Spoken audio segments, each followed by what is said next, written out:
there was a need for children to have the basics in order for them to start the school. I mean, it's a struggle. Back then the economy was down. It's picked up some now, but we've seen that it was a struggle, and this is a way that we could reach out and help the community.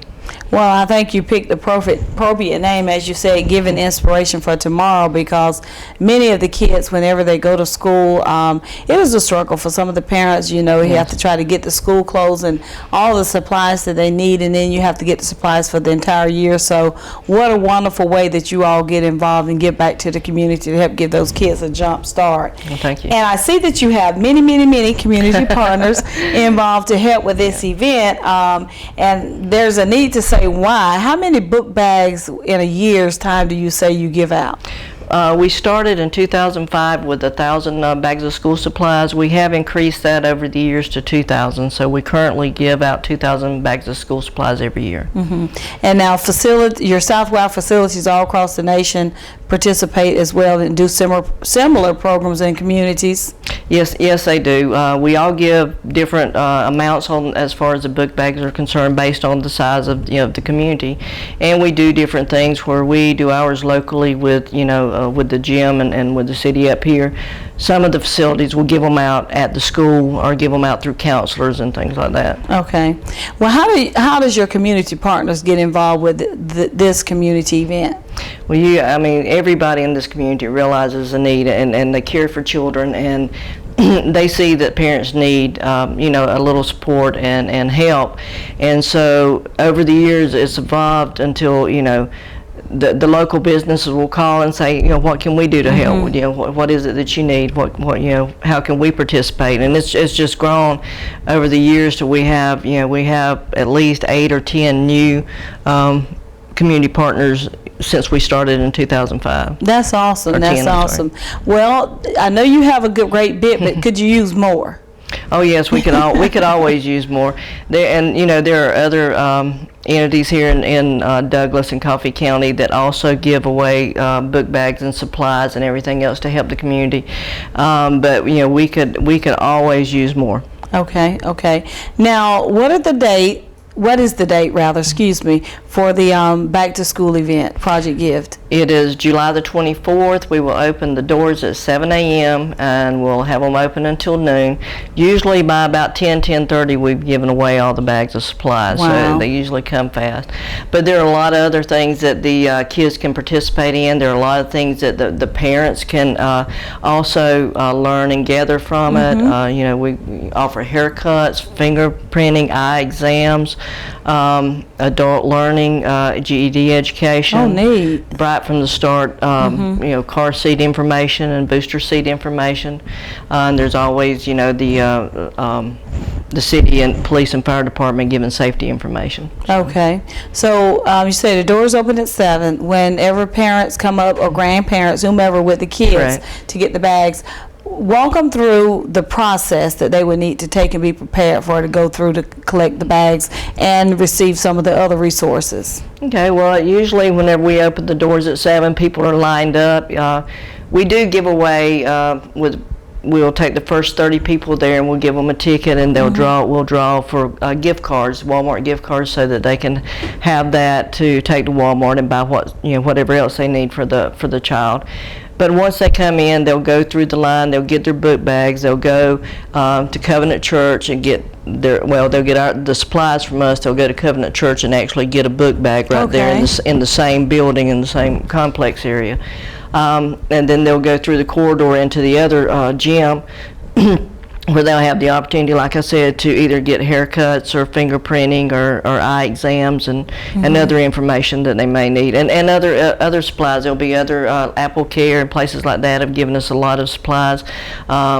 Premium Peanuts will be there giving snacks and things like that. Once they're through, then they'll exit, and we have hot dogs and water furnished locally by Williams Foods and Premium Waters and Maris Bank that they can take and have a snack as they leave. So. Well, neat. That's a great program. And what I like about it, what I heard you say, you also offer like the GED, Correct. So something for the parents too, if they do want to continue their education. Yeah. Well, great project. The parents won't have to bring any ID or fill out anything on that day. No.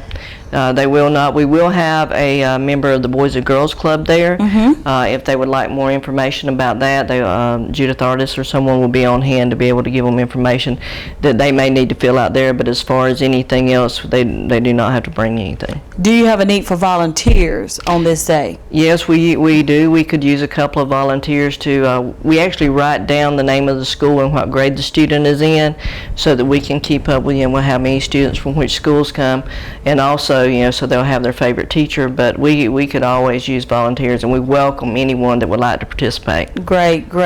Okay, Miss Sandy, anything else about Project Gift, the back to school program you want to share today? No, we really appreciate the opportunity to be able to get out in the community and provide some needed resources for the community and for the children.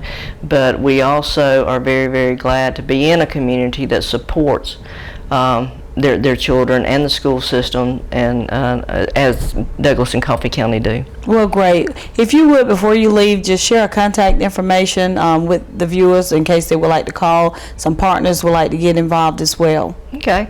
Again, my name is Sandy Sharp with Southwire. My contact number is 912-260-2007. That's my direct line. Okay, Miss Sandy. Thanks for being here today. Well, thank you. All right. We'll be back with more Douglas on My Mind right after this break.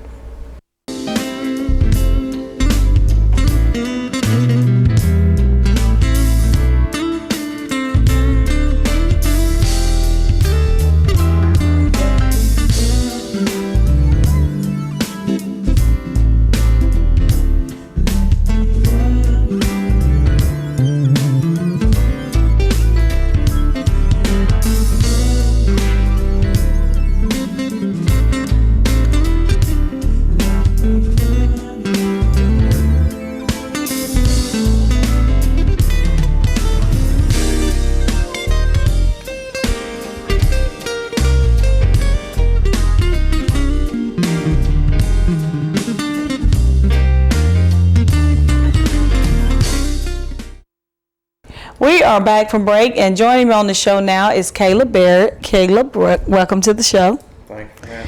Glad to have you here. And Caleb is here today to talk to us about a new attraction that we're adding to the 5th annual South Georgia Outdoor Expo that's coming up on August the 21st and 22nd at Central Square Complex, and that is a turkey calling contest. And Caleb came to me some time ago with the idea of adding this to our outdoor expo, and I'm gonna tell you, I know nothing about turkey calling, but he does. So Wayne Sellers, who is with the Mossy Creek Game Calls, he is sponsoring the event, and also the event organizer along with myself and Caleb. And Wayne couldn't be here today, so Caleb is here. And so we're going to pick your brain and find out about this turkey calling business. Is that okay? That's all right. So if you would, before we get into the questions, how is it that you have an interest in the turkey calling contest? Well, I first got started when I went to the Turkey Rama up in Perry, Georgia. And the first year I went up there, I found out they were having a calling contest. However, I was not really into the calling. I just did what little bit I could, but I wasn't familiar with the contest. And I said, well, next year I'll be back and I'm going to try it out. So I came back the next year and I entered, and I fell in love with it. So from then on, I have been joining different contests. They have one in Claxton, Georgia at the Rattlesnake Roundup. Okay. And I just, I like turkeys. I like turkey hunting, and there's nothing like calling to turkeys. It's something else, and it's also a competitive thing when it comes to the stage, and that's why I kind of like doing it. Do you know how long this sport has been around? It's been around for several decades now. I'm not sure exactly how many years, but it has been around for a while. Okay. Well, let's talk about it. As we said, the Outdoor Expo is August the 21st and 22nd, but the turkey calling contest will be held on Saturday. What's the location? We're going to have it I believe it's the youth center. That's correct, at Central Square Complex in the Youth Center. Registration, I know, starts at 9 o'clock until 12:30, but we do welcome people to register in advance for this event, and the contest starts at 1. Right. Now, how many categories are there? We're going to have 2 different divisions, one for adults and one for the youth or juniors. What's the age limit for the juniors? The junior cutoff age is 15, and then from the senior, the adults, it'll start from 16 and up. Okay. And what must a person do to qualify for the competition? Basically, they have to, there's a $15 entry fee for the adult division and a $5 entry fee for the youth. The only real qualifications other than the fee is just being able to hold a turkey call and be willing to try competing for some good prizes. Okay, and in the adult category, there's different calls that's right. required. Tell everyone about that. Well, in the adult division, we're going to have 4 calls. That'd be the basic hen yelp, the cluck and purr, the cutting of the excited hen, and the caller's choice. They're all relatively easy calls that most people around here should know how to do. Okay, and the junior category? And then the juniors, we have 3 calls, a basic hen yelp, the cluck, and a purr. Okay. All right. So that is what they'll do, and we have some cool prizes. So in the senior category, what are the prizes? First place should win $50, followed by a trophy call made by Mossy Creek Game Calls. It's going to be kind of customized for the event. Have something along the lines of first place South Georgia Outdoor Expo turkey calling contest, something Right. to memorize the event. There's also going to be a $30 money prize for the second place and $20 in the money prize for third. But each placing will get a good trophy call, and there's going to be other good prizes to kind of throw in there as we get closer to the event.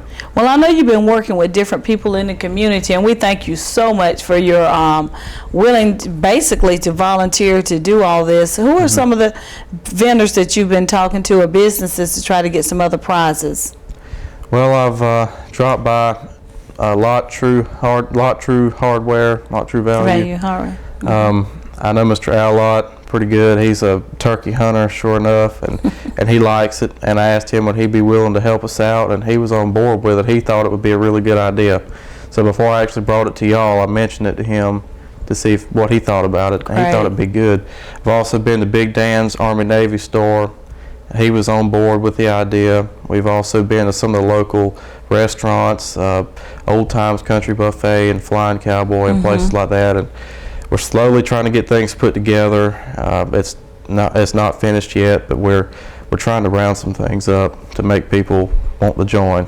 Well, I tell you what, it's the first year here in Douglas having this at our event, and we want to create a buzz about it and get people excited and interested in the competition. And I feel like it's a great event, most definitely. And we like to add new attractions, as we say, each year to attract people to come, because being the 5th annual year, we have to keep it fresh and add new components to it. Anything else about the turkey calling contest people need to know? You want to walk through some of the rules? Sure. Each caller, when they walk up on stage or the little calling area, there's going to be 3 or 4 or 5 judges sitting out of view sight from the caller, and they're going to be listening. And the announcer, sometimes referred to as the master of ceremonies, will be asking the callers to do specific calls that are required for the division. And they have a 1-minute time limit for each call. So when the caller goes up there and the announcer asks him to do the plain yelp of the hen, he has 1 minute to complete his 2 series. The announcer kind of requires you to do roughly 2 good series of calls for that one call, just to let the judges get a good viewpoint of what you're trying to do. There's going to be the ties will be broken by a call off. We're going on a 1 to 20 point scale.